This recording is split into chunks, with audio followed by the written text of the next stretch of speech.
आज दुनिया की सबसे बड़ी सुपर पावर के गलियारों से ऐसी खबर सामने आई है जिसने न सिर्फ डिप्लोमेटिक सर्कल में हलचल मचा दी बल्कि हर भारतीय की सेल्फ रिस्पेक्ट को भी हिला कर रख दिया है। नमस्ते, मैं हूं अनिकेत दीक्षित राजीव टाइम्स के साथ। अपने स्टेट ऑफ द यूनियन भाषण में यूएस प्रेसिडेंट डोनाल्ड ट्रंप ने एक ऐसा दावा किया है जिसने कुछ देर के लिए पूरी दुनिया को चौंका दिया। ट्रंप ने कहा है कि उनके दखल ने भारत और पाकिस्तान के बीच होने वाले न्यूक्लियर वॉर को टाल दिया है। वॉशिंगटन के उस बड़े हॉल में तालियों की गड़गड़ाहट के बीच ट्रंप ने खुद को शांति का दूत बताया। उन्होंने इशारा किया कि अगर अमेरिका ने दखल नहीं दिया होता तो साउथ एशिया का नजारा कुछ और होता। लेकिन सवाल यह है कि क्या यह दावा सच में सच है या अपना पॉलिटिकल असर बनाए रखने के लिए गढ़ा गया एक साफ झूठ।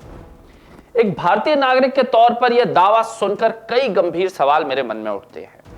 अमेरिका की लंबे समय से आदत रही है कि वह खुद को दुनिया का पुलिस वाला यानी चौधरी बताता है, लेकिन यहां मुद्दा सिर्फ एक दावा का नहीं है, यह है एक डबल स्टैंडर्ड जिसे अमेरिका दशकों से अपनाता आ रहा है। मिस्टर ट्रंप दुनिया से कह रहे हैं कि उन्होंने न्यूक्लियर वॉर रोककर इंसानियत को बहुत बड़ा एहसान दिया है। अगर अमेरिका इंसानियत को लेकर इतना परेशान है और न्यूक्लियर हथियारों के इस्तेमाल को लेकर इतना सेंसिटिव, तो इतिहास के पन्ने कुछ और ही गवाही देते हैं जो किसी से भी छुपे नहीं है।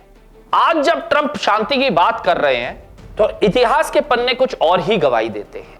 आज जब ट्रंप शांति की बात कर रहे हैं तो हमें वो डरावना मंजर नहीं भूलना चाहिए जब अमेरिका ने खुद जापान पर दो खुशहाल शहरों हिरोशिमा और नागासाकी को न्यूक्लियर आग में झोंक दिया था। यह हैरानी की बात है कि जो देश आज भारत और पाकिस्तान के बीच न्यूक्लियर प्रोटेक्टर होने का दिखावा करता है, उसने अभी तक हिरोशिमा और नागासाकी में अपने अमानवीय कामों के लिए ग्लोबल स्टेज पर जापान से माफी तक नहीं मांगी है।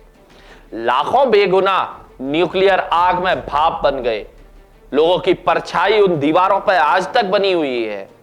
लाखों बेगुनाह लोगों की जान लेने के बाद भी अमेरिका में अपनी गलती मानने की हिम्मत नहीं है। तो आज इंसानियत का डिफेंडर होने का यह दिखावा क्यों? क्या सिर्फ इसलिए कि अमेरिका को अपनी बढ़ाई साबित करनी है? भारत एक जिम्मेदार न्यूक्लियर पावर है और अपनी सॉवरेनिटी की रक्षा करना जानता है। हमें किसी बाहरी प्रोटेक्टर की जरूरत नहीं है, खासकर ऐसे देश से जिसने इतिहास का सबसे बुरा न्यूक्लियर क्राइम किया हो। जाते जाते मैं इतना कहूंगा कि डिप्लोमेसी सिर्फ बड़े बड़े दावों पर, वाहवाही पर निर्भर नहीं करती। शांति का दूत बनने से पहले अमेरिका को अपने इतिहास के दाग धोने होंगे। जब तक वो हिरोशिमा और नागासाकी के लिए माफी नहीं मांगता, तब तक भारत और पाकिस्तान के बीच शांति स्थापित करने के उसके दावों को दुनिया एक पॉलिटिकल स्टंट से ज्यादा कुछ नहीं समझेगी। ट्रंप का भाषण उनके वोटर्स को पसंद आ सकता है, लेकिन एक जागरूक भारतीय नागरिक के नजर में यह सिर्फ उनकी सुपर पावर कॉम्प्लेक्स वाली सोच का हिस्सा है। हम अपनी सुरक्षा के लिए किसी के ऋणी नहीं है, क्योंकि भारत अपनी सीमाओं और अपनी शांति की रक्षा करना जानता है। फिलहाल जाते जाते मैं आपसे लूंगा इजाजत। आप जुड़े रहे राजीव टाइम्स के साथ। नमस्कार।